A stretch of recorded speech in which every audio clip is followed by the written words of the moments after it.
Hi Sociology. So today in this video lesson we're going to be talking about sociological perspectives. We're going to be looking at the founders of sociology, the sociologists who pushed the bounds of the field, and why do we need to know about these people? Because how we look at society today, how we analyze social behaviors, comes from these theories. So, hope you're excited. I'm excited. Let's get started. So, how did sociology start? Now, before I talk about this, there are no terms to know in this lesson. I didn't forget to put a slide in, so no terms to know for this particular lesson. Sociology first starts coming around the 1800s. The event that really precipitates this is the Industrial Revolution. The Industrial Revolution is a shift from agriculturally based economies to a factory industry-based economy. So you have these large urban centers that pop up. This particularly happens first in Britain, in places like Manchester, that go from a small village to a giant urban city. Now, because you're having all these cities and all these factories, people are going to move to these cities for work, and you're going to have lots of different people from different areas in one particular small geographic location. So you're going to be seeing these people interact a lot more than you would in small rural areas. Also, you're going to have housing shortages, crime, lack of jobs. So there's a lot of things that you could observe and test and see. And this is when sociology really takes off as a science. Now, the first sociologist, or really the founder of sociology, is Auguste Comte. He's French, and he said, when we're looking at society, and again, he was looking at the Industrial Revolution, he said we're going to look at two things. The first thing are social statics. Those are things in society that do not change. For instance, the importance of family and family order. Those things do not change. He said the second thing we're going to look at are social dynamics. Now, those are things that do change. A great example of a social dynamic is the role of media and globalization to impact how we see each other, to how we see the world, and how we get our values and norms in society.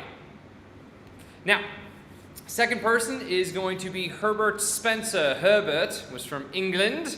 He takes the view of a biological view of society. He was really inspired by the works of Charles Darwin and the natural selection theory.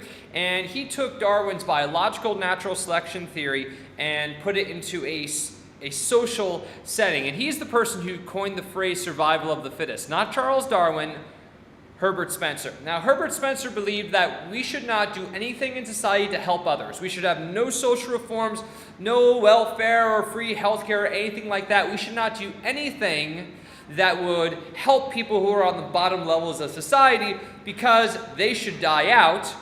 And so the most fit people, the most successful people in society live on. That was his view. Now, that's a very different, we would say that's a little bit harsh, but that was his view. And again, he said because the best traits of society would survive over time. Get rid of the poor, it'll decrease the surplus population. Next person we're going to look at is Emile Durkheim. Durkheim was French, and he was the first one to apply scientific principles to society. He was the person who said, okay, you have to observe what goes on, you have to record it, you have to have a hypothesis, you have to have a control experiment, a control test, and your experiment, you have to check back, you have to collect data that will either prove or disprove your hypothesis. That's really, he's the person who changed sociology the most, because sociologists have to have data to look at social behavior, and that comes from Emile Durkheim. So he said that society is all interrelated. It's like a watch. A watch isn't one piece of equipment. It's multiple cogs and wheels and sprockets and all these things working together so that you can look at a watch and know what time it is. And he said that we should look at the function of all of these parts, all of these springs and screws that make up society. So he would say we need to look at, and again, a function is an element of society. So let's look at family. Let's look at the role of religion. Let's look at values. Let's look at media. So he said instead of looking at everything as a whole, let's look at the particular parts and the functions that they play. The thing he specifically looked at was the order and role of religion in society at the time.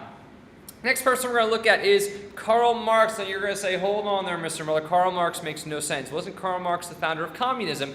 And yes, he was. But he's could also be considered a valuable contributor to sociology, because he really focused on how society is influenced by economics. Because what he theorized is that at this time during the Industrial Revolution, you have all these factory owners and all these workers. And he said there are two groups. We got the bourgeoisie and we got the proletariat. The bourgeoisie would be like the factory owners and factory managers, and the proletariats would be the factory workers. They would be the poor people, the lower paid people. And he said the bourgeoisie have all this power, even though there's only a few of them, and the proletariats, there are tons of them, and they have very little power. And he said that this imbalance of power is going to lead to rebellion. So we will look at Karl Marx and say when you have a large gap between rich and poor and a lot of inequality economically, you're going to have conflict. And the last person we're going to be looking at is Max Weber. Max Weber is Prussian, that would be German.